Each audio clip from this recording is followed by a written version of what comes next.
Music. Reviewed. Chat. Poems. Comedy. Writing. Interviews. ELFM, it's radio, but so much more.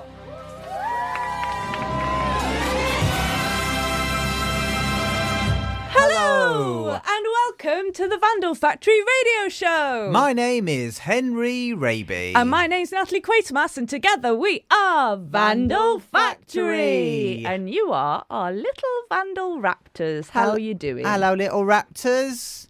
How are you, Stroke, Henry? Stroke.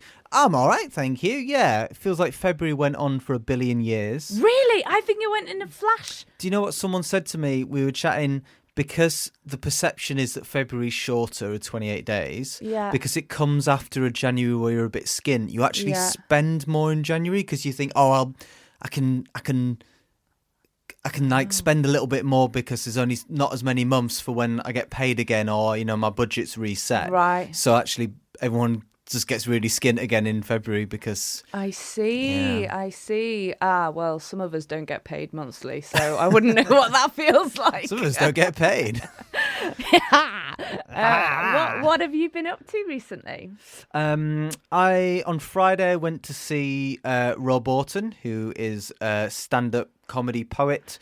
I love Rob Orton. He's like a shambolic man-mountain of a bloke, and he does like surreal offbeat humour, and it basically, he should have been in the 80s. He feels like he should have brilliant.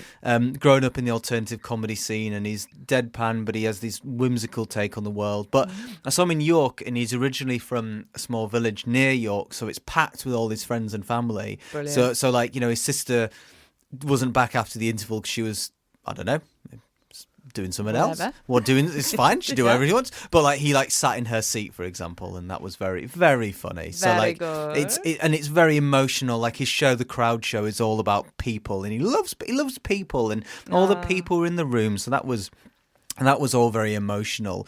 And at the beginning, regular listeners will know at the beginning of every show, we always check in with how our hope and how our anger is.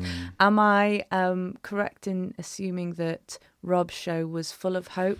Yeah, Did it get your hope a-swarming? Yeah. He does this, he always ends on this big emotional thing, and he says to the audience, and so much of it is just being very silly and a bit daft. But there's a bit when he's like, I love doing this. I love doing this. And he's like, no, I'm like really genuinely like, I love doing this. Thank you.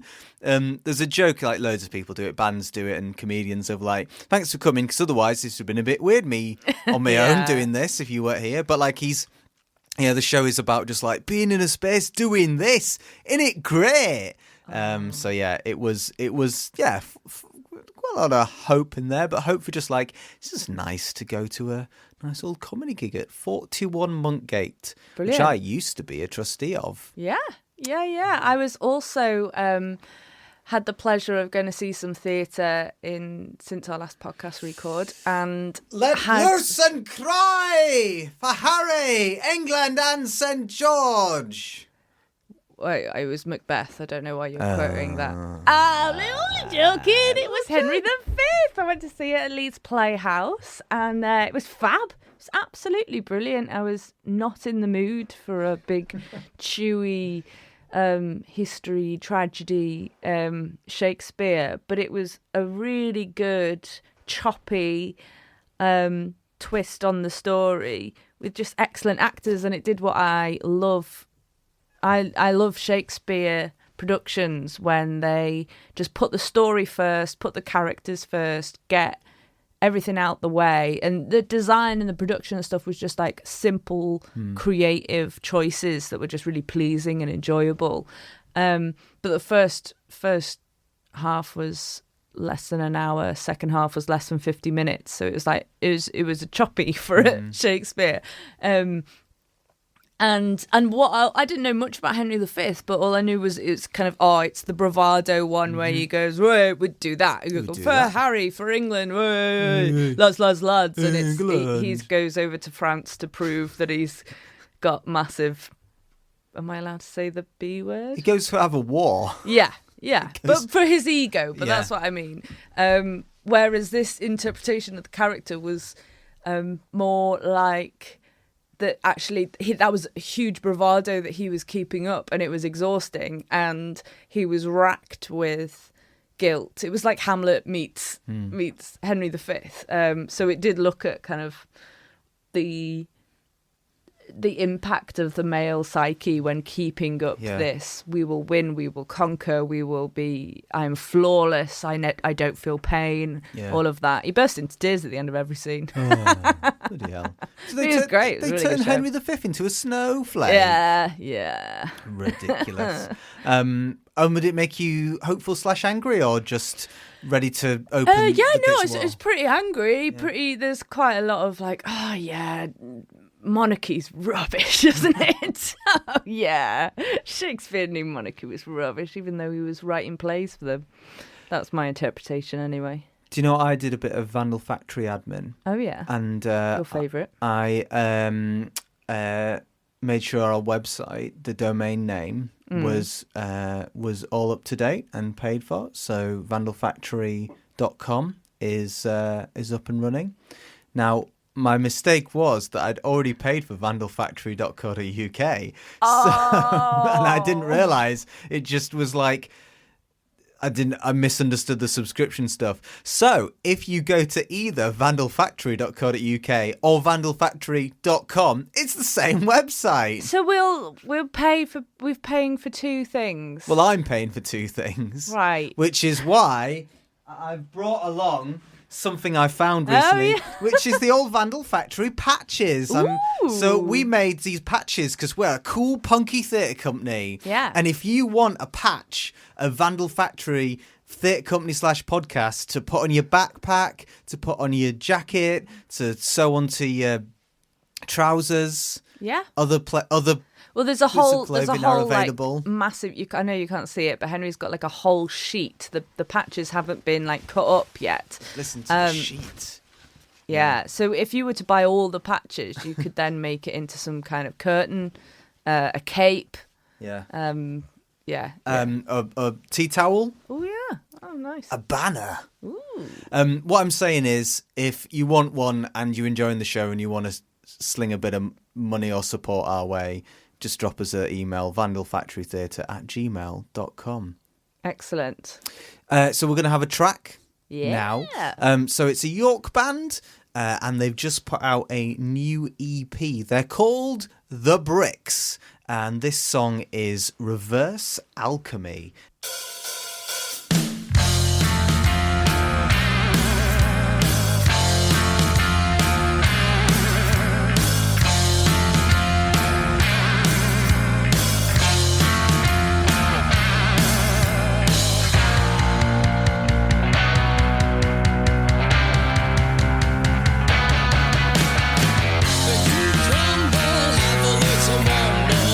Your mumble sounds like a grumble.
fast drum Like fill a at the end. flourish. Dum, dum, ba-dum, bum, that was great. Really enjoyed it. I really like lead singer Gemma because sometimes she sells me board games and comic books in Travelling Man York. That's what you demand of all your musicians, isn't it? Unfortunately, Joe Strummer died before I could buy any comic books off him. I'm sorry Joe Strummer died, But Henry. I like dance. Well, yeah, thank you. It still hurts. No. I like dancing to the Clash, and I tell you, I did a bit of dancing with some other legends lately. Nice. Our good friends in Bolshee CIC, who are a trio of absolute legendary women who are doing some social research into making dance floors and nights out safer for everyone. Yeah, we've got Paula, Lizzie and Megan who are, as Henry says, really good friends of ours. And I think they're excellent examples of brilliant creative women who were getting really frustrated with all this fantastic work that they were doing and then hitting barriers and ceilings that they were getting frustrated they couldn't do the work that they wanted to do. And so a couple of years ago went, right, we're going to work together and just do it ourselves. DIY and stop asking permission. So I love them and I can't wait to hear this interview. Hi, I'm Lizzie and I am the Associate Director of Bolshee CIC. And I'm Megan and I'm the Creative Producer of Bolshee CIC. Hi, I'm Paula Clark and I'm Creative Director of Bolshee CIC. Bolshee is a creative projects company based in York, and it's all about involving everyone, but especially empowering women and girls, and also just having a really great time with a lens of social justice. Okay, so the Dancefloor Project is a really exciting collaboration between Bolshee and York St John University. So we're working with psychology researchers and the All About Respect team at the university in association with the Institute for Social Justice. And we are popping up an interactive dance floor around York. Our first one's at York St John, which is here tonight. That's here? That's here. We're here. And then we'll be popping up at the Crescent, at University of York, and at Street Life Hub on Coney Street.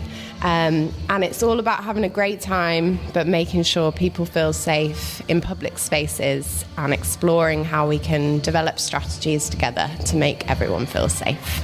So everyone's having a lot of fun, but not least you guys, because you've come glammed up. Can you tell us about, I don't know, because it's like almost a theatre project. It feels like you're in costume, but do you think, well, if you want to describe your look and, I don't know, how you came to choose this outfit for this project. So yes, when we come and do these events, we always want to feel good as well. So we love a little bit of sparkle here at Bolshee. So we've currently got sparkly glitter on our cheeks. We've got bold lips. We've got sparkly tops, sparkly shorts. We've got leopard print. We've got bright pink. We've got silver. And yeah, it just kind of feel like it's kind of like a bit like a costume because it's what we want to wear all the time. We want to wear sparkles and glitter and sparkly things and leopard print all the time. So we do it for Bolshee. I find it quite hard to stand still while all this music's going. How many of these have you run, and how do you keep your energy going throughout the evening?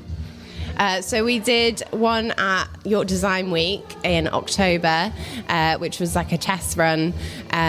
We've got pints of Pepsi on the go at the minute, which are helping the sugar rush maintain, but we have to load the dance floor into a van and then out again and then into it again and then out of it. But we're just really strong and really love it. So also the music helps. It's always like we take requests from the participants, but you also put some bangers in that we like so we can keep going and bring the party really. What are your dance floor top floor fillers for you personally? Oh my goodness. My top, how many do you want?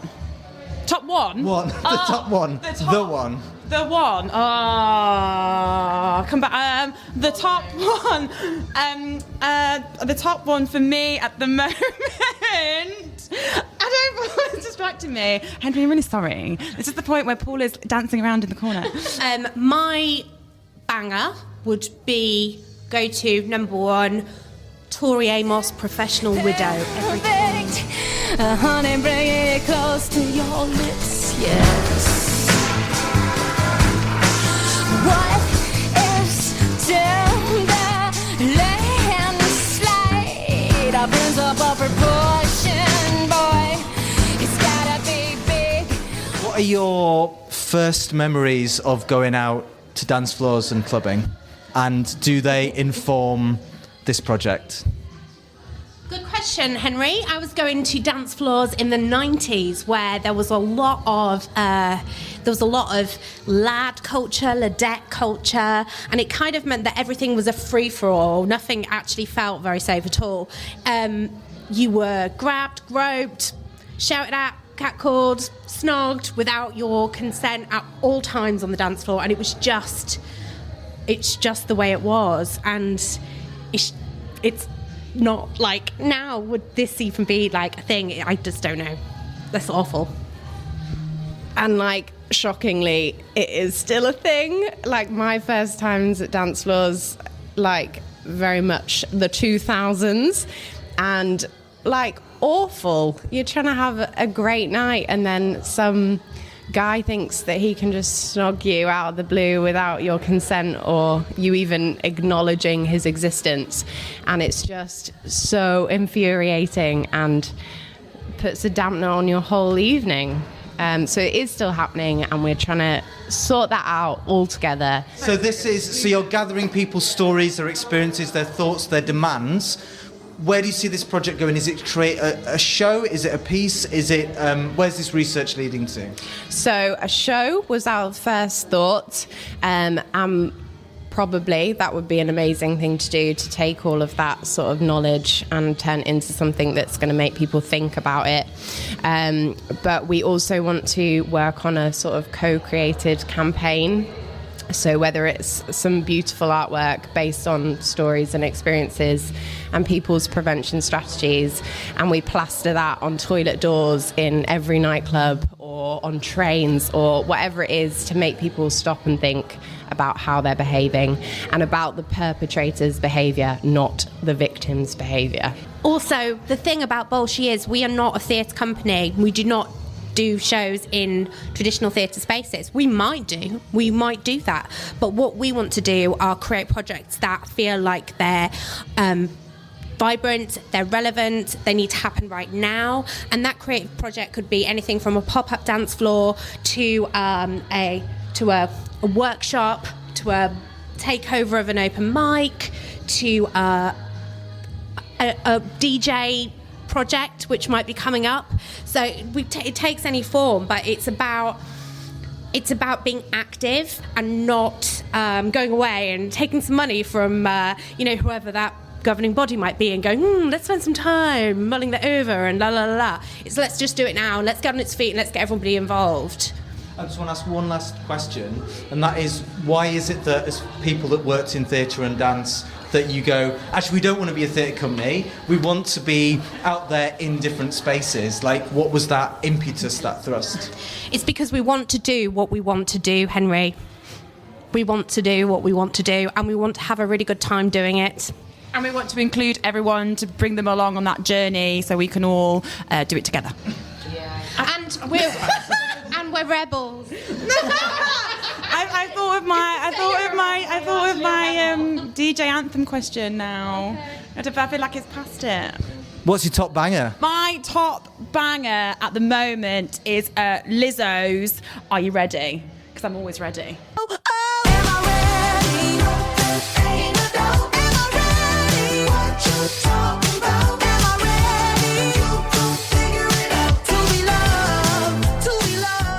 What's your top banger? At the end of all the Dancefloor projects, we do Get On The Floor. I don't know if it's even called that, but it goes, Get On The Floor! And then everyone joins in for the last bit, and it's nice.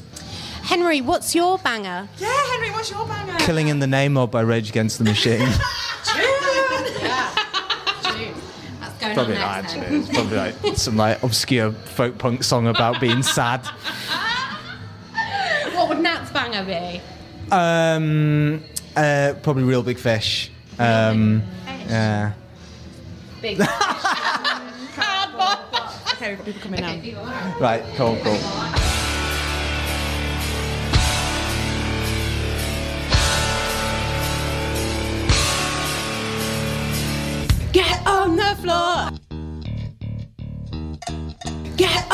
floor. Get on the floor.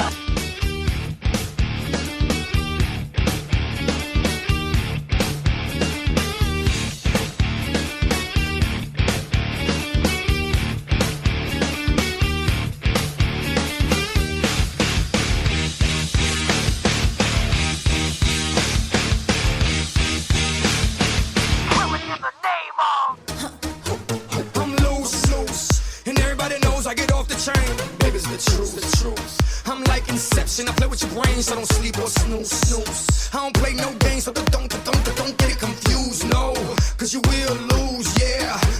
Now pump it up and back it up like a Tonka truck. Darling. If you go hard, you gotta get on the floor. If you're a party freak, then step on the floor. If you're an animal, then tear up the floor. Break a sweat on the floor. Yeah, we work on the floor. Don't stop, keep it moving, put your drinks up. Pick your body up and drop it on the floor. Let the rhythm change your world on the floor. You know we're running tonight on the floor. Brazil, Morocco, London to Ibiza, straight to LA, New York, Vegas to Africa. Dance the night away, live your life and stay young on the floor. Oh, Henry Raby. Some quality interviewing and editing there, dare I say. If there's anyone listening to that who's not like absolutely dancing around, having a little boogie wherever you're listening from, I beg your pardon.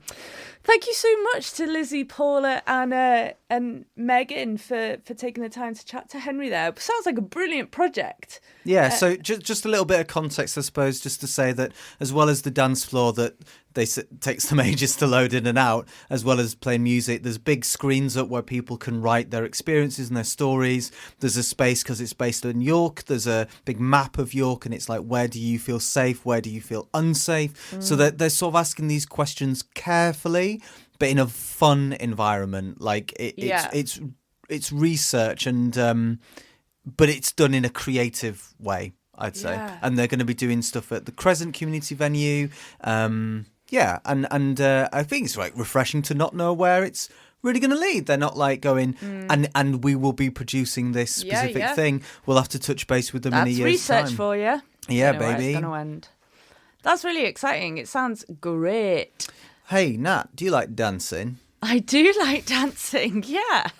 What? Sorry, you looked at me during that interview first time you heard it, and you were like, "Real big fish? What are you on I about?" know, you absolutely sold me down the Swanee with that. You say there's a with problem with ska punk? No, absolutely. I do like Real Big Fish, but it was like, oh, Nut likes Real Big Fish. And then there was just a gap, a pause where everyone went, oh, yeah.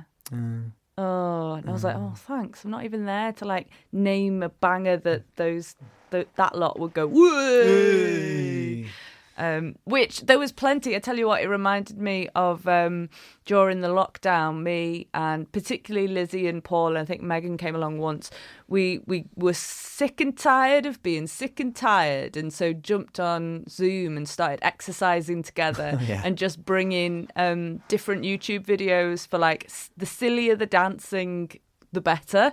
To kind of little videos. We did Bollywood, we did aerobics, we did all kinds of, and Paula had a broken leg, so we did some sitting down, and I'm too bendy, so we did some crunching, and like it was really good fun. So I can thoroughly recommend that everyone goes and checks out Bolshee. Follow them on social media. Where can they find them on social media, Henry? They're not on Twitter, but they do use Facebook and the Gram. Yeah, all about the Gram. Excellent. So give them a follow and check them out, and I'm really excited to see what they do next. Lovely stuff. Do you have any trauma to share about dancing, going on dance floors and nights out as a woman? Wow, I really thought you were going to ask that with a bit more tact. Do you know what? Rather than like, obviously everything they said about being grabbed and groped and catcalled and all of that is totally part of the experience. But one of the most, the times that popped to mind when I heard this interview was in my first year at university, so I've been 18, 19. And it was one of the first times that I'd been out with freshers and new group of people feeling quite insecure. Everyone's dancing in a club, and one of the lads on my course came up to me and says, it's really funny because no one's dancing with you because you dance like a feminist. And you know when you can't hear it, it's quite loud. So you're like, what? What are you saying? And he like repeated this phrase. So it like echoes around my mind. And I really didn't know at the time. Like certainly I wouldn't have called myself a feminist at the time. I wouldn't have known that language so that much. I was desperately trying to fit in, not dance in a way that was like, the insinuation is that that's off-putting, isn't it? You're taking up too much space. Yeah. You're dancing like you want the vote. I'm dancing. I guess maybe it does mean you're dancing like no one's watching, which I probably was. Like I can remember thinking that's how, imagine that no one's watching so that you can feel a bit more comfortable, and he's picked up on that and then decided to comment on it. Yeah. And this was a nice person, he didn't, I don't know, like an ignorant little boy, but he didn't mean no harm.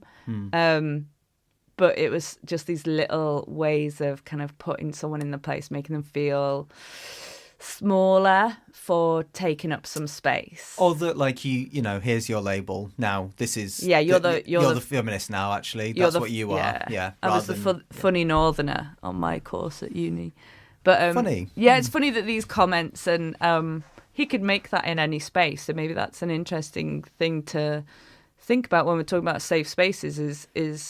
Is actually comments and language that's used can be said anywhere and at any time. So then, how we negotiate a new kind of language, or just explore the impact that certain language and comments can have on people, is also like part of how we make spaces safe. Yeah, good stuff. He's doing his own thing! Well, I have a little poem that I wrote many moons ago. I thought you were going to say, well, I have some trauma to share as well. Thanks for sharing. No, they're encouraging us cis men to put their experiences, and I wrote a little thing on the walls, but I just don't really like going out to clubs because I don't really like the music. And in terms of gig venues, as a sort of scrawny bloke, other than a little bit, come on lads, let's not mosh. The one thing I do remember is being in a pit. This is over 10 years ago, and one of the punks had literal nails in their denim jacket shoulders. Oh, and they were literal nails sticking up, not just studs, yeah, nails, and they were jumping up and down. I was like, that's ridiculous. Yeah, I'm sorry to be the punk police here, but that's ridiculous. But I know that there's loads of experiences of women in rock, punk, emo scenes of being afraid to mosh or to crowd surf because of being touched and groped. And there's loads of great organisations out there like Safer Gigs for Women. It's a documentary that my mate Susie made years ago called Which Band Is Your Boyfriend In? Which is about women in bands. So yeah, this also falls not just in the sphere of going out to clubs and pop music, but it's also in hey, sexism exists everywhere. Anyway, so I've got a poem. Oh yeah. Correct. And I wrote it many years ago, but it's about dancing, and it's about being watched and listened to, and saying, well, we don't care if you're going to watch us, we're going to dance anyway. And it's called If I Can't Skank, It's Not My Revolution. And it goes like this. Silence is a voyeur. I want to break it with the same passion as when bricks meet glass and lips meet megaphones. You have not been speaking for fear of someone else secretly recording in silence at distance, so we are paralysed on this bedroom floor, entwined like tangled cassette tape, waiting for dawn or a knock at the door. And the silence will either be broken by the sound of sirens, boots or tunes. So we examine the CDs or mixed tracks with names such as Picket Line Emergency, Anti-Disney, Girls Riot Better Than Boys. One CD made in 2003 says Tony and George, put away your toys. 999 is a joke, and the last CD is called Anger and Hope.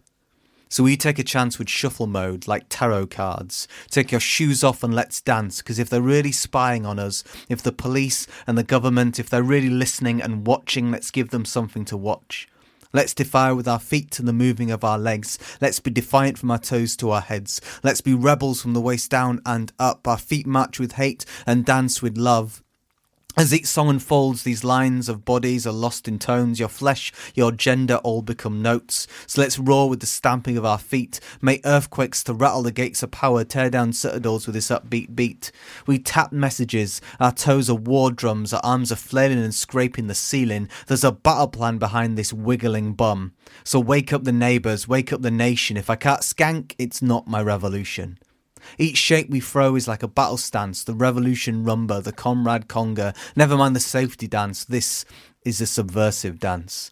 And all the books sit unopened, it's the music which inspires, like the strike samba, the solidarity shuffle, like the raising of a banner, we turn the volume higher. Every tiny pinprick of power sung in those songs seeps into our heads, so when the final track ends and we slump victorious on the bed, we have said all that needs to be said, stamped as much as needed to be danced, and the foundations have been rattled and any bug in the room has heard our chorus chants. We close the curtains through fear, but now they are open wide and pour morning light inside as we embrace each other, as we embrace silences. As mere pauses between action and action. In the silence we have created, tired but smiling, the pride in our noise subsides, we become private. There are secrets hidden inside the CD cases. Listen closely to the silences between tracks. That is the sound of lovers and friends facing each other, and then the world, and then dancing. Very good. Excellent. Exceedingly good. It's nice to read one that, like, is finished. Normally I read a draft and sort of work in progress, and that's from my 2018 collection of poetry. I know, I was going to bring it up for you so you didn't have to do it yourself. No, I'll plug myself all the time. Yeah. Where can people buy your book of poems, Henry? I'll pop it on Etsy. Okay. Etsy's the one. Great.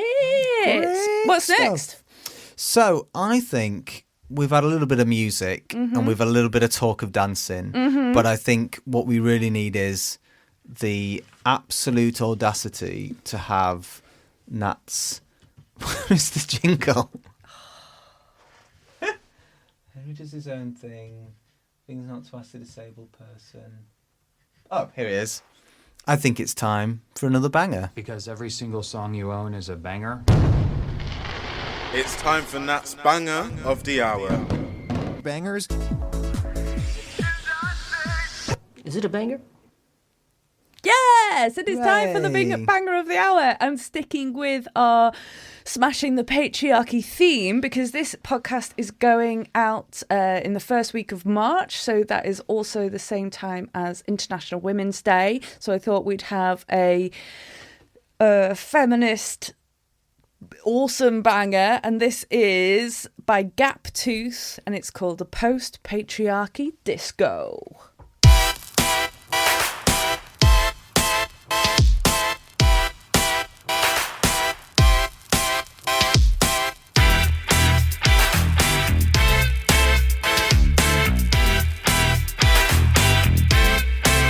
My sister's got sharp minds, raised fists and feminist dreams. My sisters are beautiful, dangerous, rebel queens. My sisters, they got each other's back in solidarity. My sisters, they analyse, organise and push till victory. My sisters are queer, straight, cis, trans, black, white and brown. My sisters make noise, make headlines and shut shit down. My sisters are restless, there's always more work to do. My sisters got red lines, blacklists, they take no shit from you. Calling all my sisters, this is the resistance. Raise your voices loud.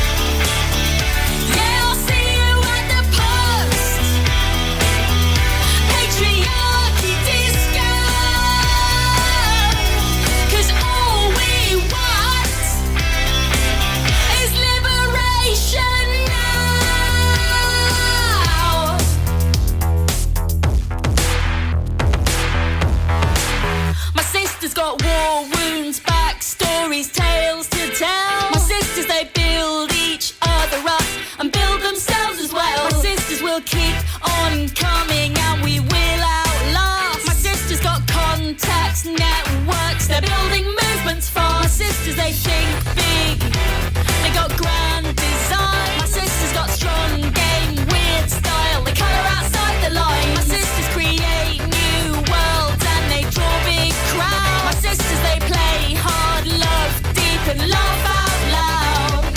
Calling all my sisters, this is the resistance. Raise your voices loud, and I'll see you at the post. Patriarchy disco, 'cause we waited so long, and we won't back down. Yeah, I'll see you at the post. Patriarchy disco, 'cause all we want is liberation now. 'Cause we're getting impatient. This situation is holding us down. Are we done here? Get ready! Go, go, go, go, go! And I'll see you at the post. Patriarchy disco, 'cause we waited so long, and we won't back down. Yeah, I'll see you at the post. Patriarchy disco, 'cause all we want is liberation now. The chat train is pulling into Nat's provocation station. Choo choo choo! Come on in. Now, the chat train didn't stop off at Vandal Factory Station last week because we had such a busy, packed episode. So we decided to have an extra special extended natter with Natalie about provocations. Yeah, that'll do, Henry. You're I went to contractually this obligated. really amazing event a couple of weeks ago, and it was a book launch. In conversation, Dougald Hine. No, not without the D. Dougald Hine with Lydia Cattrall, who's another good friend and artist of ours. And Dougald Hine's a really interesting, wonderful writer and thinker who I'll be honest, I hadn't heard much about him at all. And then he spent the whole evening, I was just spellbound by how wise and brilliant. So we're going to share some clips from that event tonight, and then and discuss our thoughts and relate what Dougald was saying at that event with sort of our practice and what's going on in Seacroft, see what connections we can make. But this event was at Mill Hill Chapel, which is right in Leeds city centre, opposite the train station. And it's a really old chapel that's over 300 years old. It's a utilitarian church, which means like all different kinds of faith users and different religious exploration goes on in this space. So that was a really cool place to be in, as well as like interesting cultural events go on there too. And also I think Dougald Hine is a rare example of someone who is white Englishman, Oxbridge educated, who I was happy and delighted to listen to talking about climate change, because he threaded through every single sentence and story that he said. He was referencing other thinkers and female Indigenous speakers, and he was always talking about how his conversations with other people. So it was an example of very good allyship and someone who had clearly thought a lot about his position in the world. And so it was incredibly wise and really inspiring. One of the first things he started to talk about, or one of the points we're going to hone in on, is the work of Federico Campagna and his work and how he'd inspired Dougald Hine. So that's this first clip that we're going to hear now. I found that Federico was speaking in different language in terms of his reference points, the people he'd read, the kind of people he was writing for, but that we had some really powerful resonances between his work and what I'd been trying to say in the book. And the bit that really struck a chord with me was he said, "Sometimes you are born into the ending of a world. Sometimes you're born into the ending of a world. This is a thing that happens. It has happened before. Worlds have ended. Worlds do end." He said, how do you notice if it is your fate to have been born into the ending of a world? Well, one symptom of it is that the future doesn't work anymore.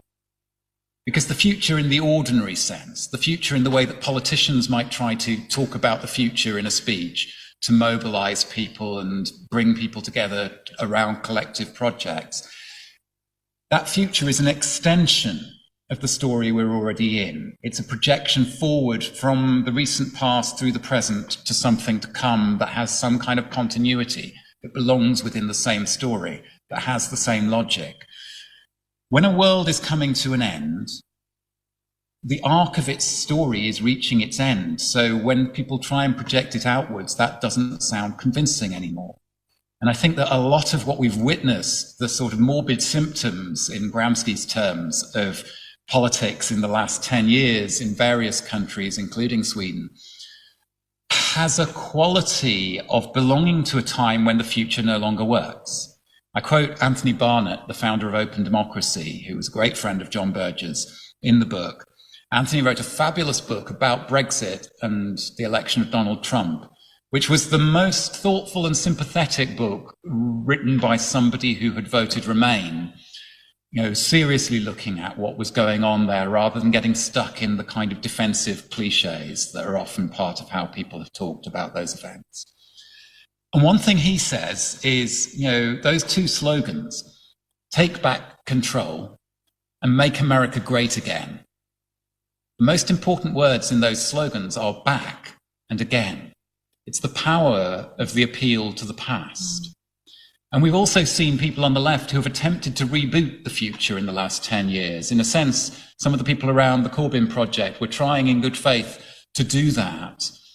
Somebody like Paul Mason, in his books, has tried to do that. But I don't think it works, because that's not the nature of the moment. That's not the key that the music is in now. It's not the nature of the moment we're in. But what do you do? So Federico Campagna says, if it is your discernment that you have been born into the ending of the world into which you were born, then maybe what you do is you stop worrying so much about trying to make sense according to the logic of the world that is ending, and start looking for ways to make good ruins. Start having one eye on what will be left behind, because lots of things are going to be left behind by the world that is ending. And of course, some of them are toxic legacies that will be there for 10,000 years or more. But there are also other things that will be picked up, turned around, used in ways we can't imagine now, but will be legacies of the world whose ending I'm suggesting we were born into. Wow, a lot to unpick there, isn't there? There is so much wisdom and to thoughts to think about with every sentence that he says, but some key things that I want to draw out of that. Sometimes you're born into the end of a world.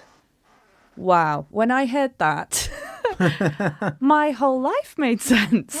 Like I really had a moment of, oh, right, okay. That's why this doesn't feel like it makes sense. Why that these, regular listen to the show means we will know that we talk about mental health quite a lot, and this sort of experiential. No, is that the word? Existential? No. Existential dread that's sort of looming under lots of generations, but certainly mine and Henry's experience as millennials is based on the world not quite making sense and trying to always find a a version of the future that we can cling on to. It feels like we lurch from a crisis to another crisis, and the grown-ups who were meant to be in charge just sort of are fine. Yeah.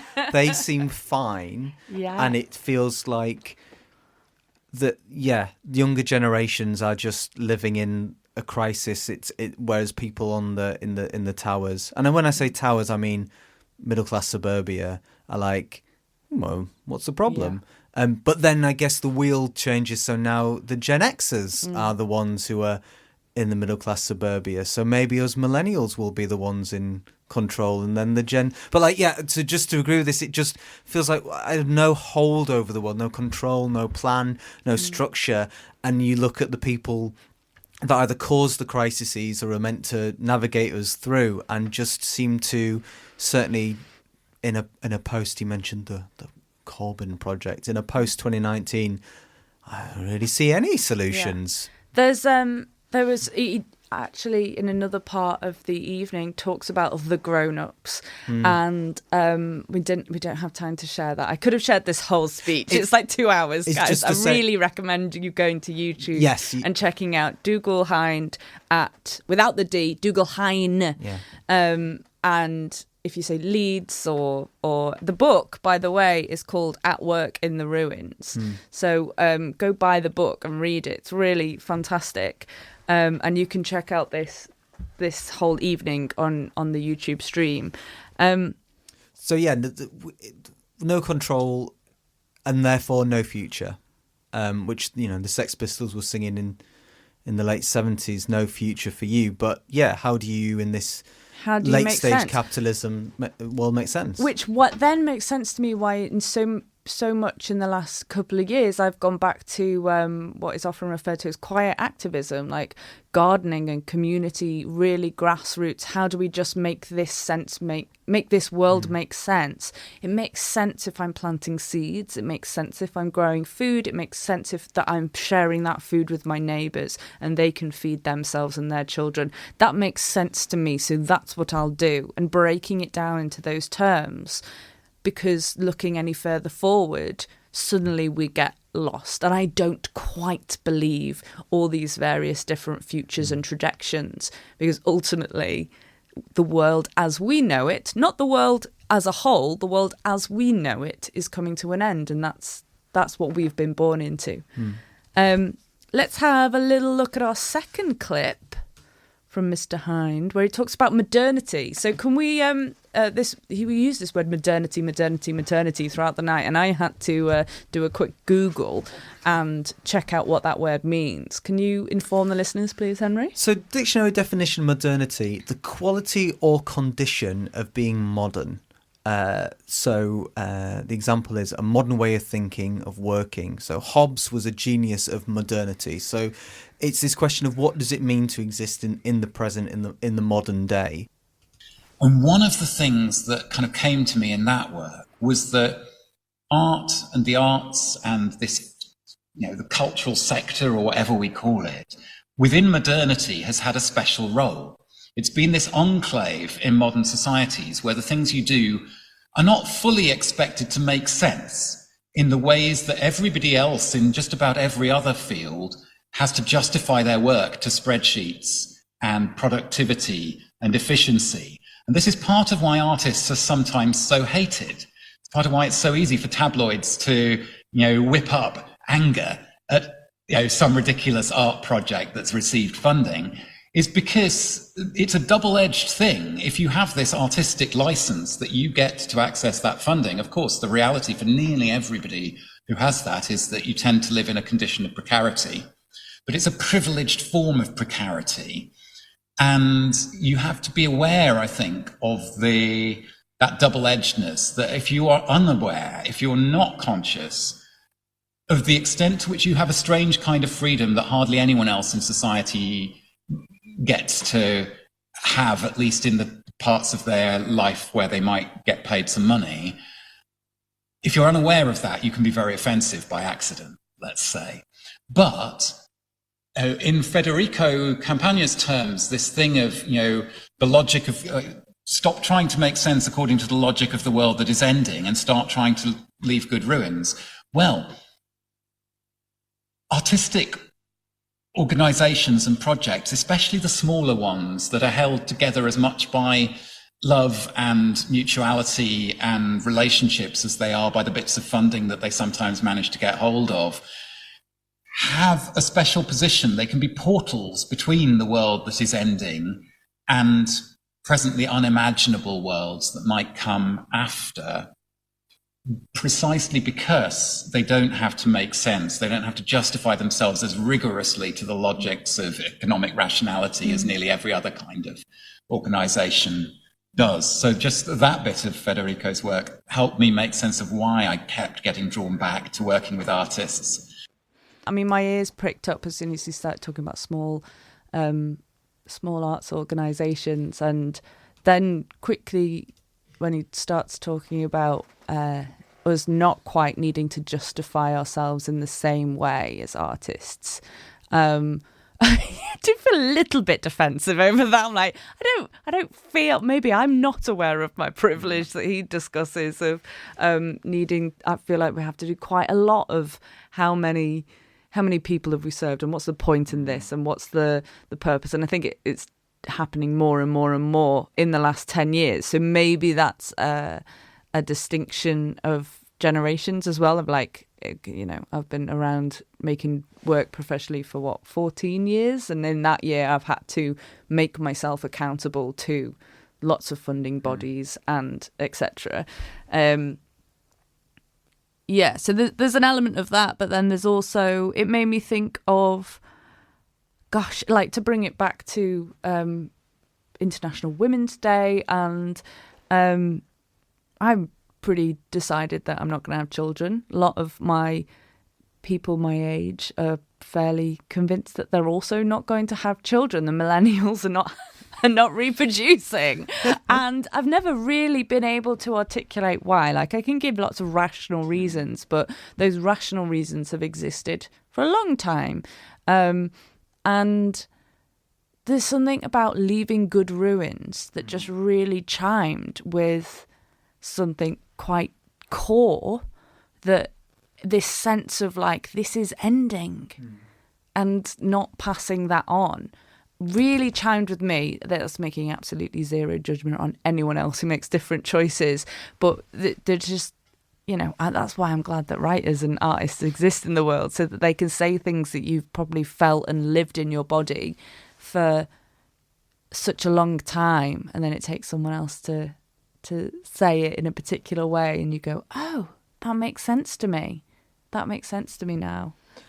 I love this phrase, good ruins. Yeah, and the work to be done in the good ruins is a sense that this was something else they talked about, that someone asked the question, well, does that let us off the hook? This sense of like, well, the world's ending, so can we go into a, hey, nothing matters? But we're still going to, only this world as we know it is ending, and there's still going to be stuff left behind. So there is still work to be done in how we think about moving forward, and that sort of moving forward, not thinking about yourself and your future, but what is the impact of what you leave behind. It's sort of looking forward to look back, which just, that makes so much sense to me. I could just go on all time. But one more thing I was thinking about was, as storytellers and story makers and Vandal Factory, we've worked on, like, the last theatre project we were going to work on before lockdown was English Dirt, and that was as looking at the history of English land ownership in the UK, and that the whole sort of premise of that show was we're looking back in order to make sense of our present. And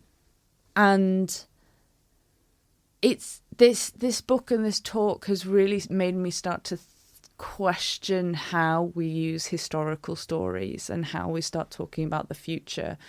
We also talked as well about like centering the self and being obsessed with telling our own stories in the West, and us needing to kind of get over it and needing something, needing ritual, needing emotion, needing there's various things that we can do as a community that kind of allow us to express ourselves, but we don't get bogged down in constantly telling our own personal story, which really puts a spanner in the works of the stuff we do.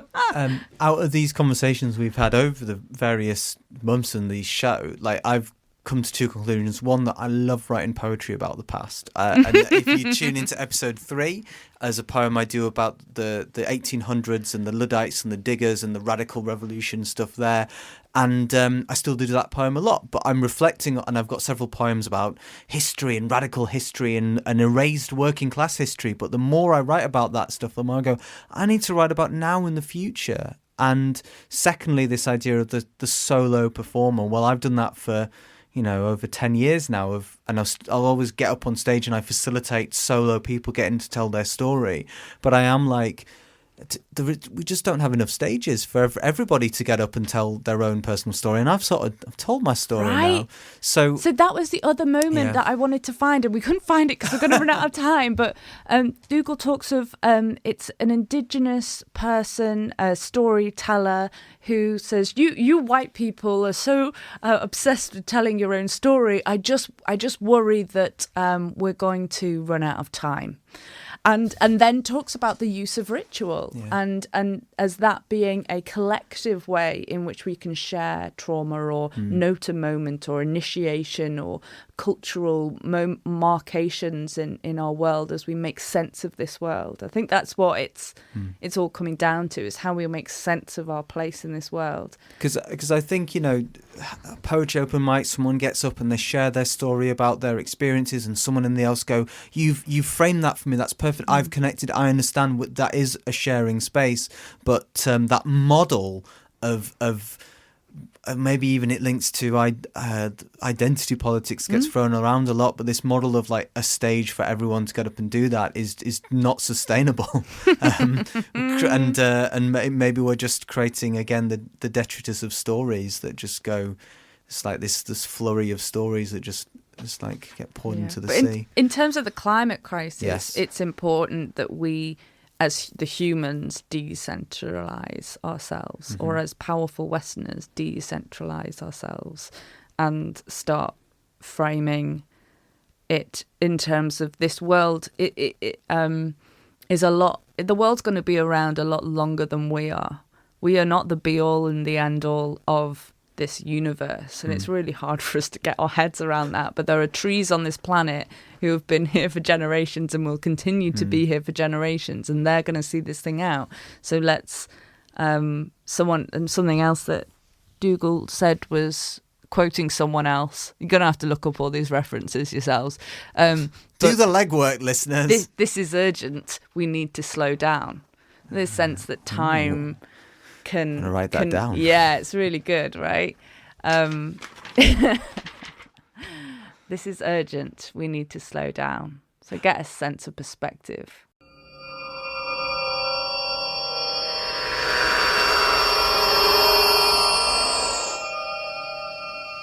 Natalie, look out behind you. A portal to a new imagined world has opened up. Is that a literal thing, or is that a metaphor that he talks about? No, I think arts organisations, I think it is a space where we can make our own communities and form our own rules. And what we always come back to on the Vandal Factory show is places where we can make our own spaces. And that is where you start living in the now and building good ruins. That's where that happens. You know what? I feel fine, even though it's the end of the world. Oh, should we finish on an absolute banger? This is R.E.M. and it's the end of the world. That's great, it starts with an earthquake, birds and snakes, an airplane, and Lenny Bruce is not afraid.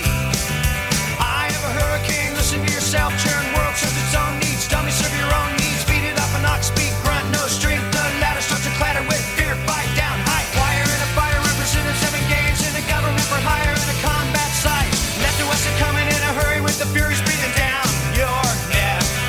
Team by team reporters babble Trump, Kevin Croft, look at that, no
celebration, Lester Banks, birthday party, cheesecake, jelly bean, boom, you symbiotic, patriotic, slam button, that, right? Right. It's the end of the world as we know it. It's the end of the world as we know it. It's the end of the world as we know it. I feel fine.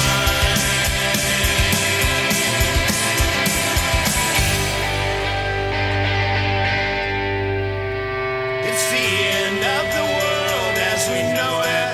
It's the end of the world as we know it. It's the end of the world as we know it. And I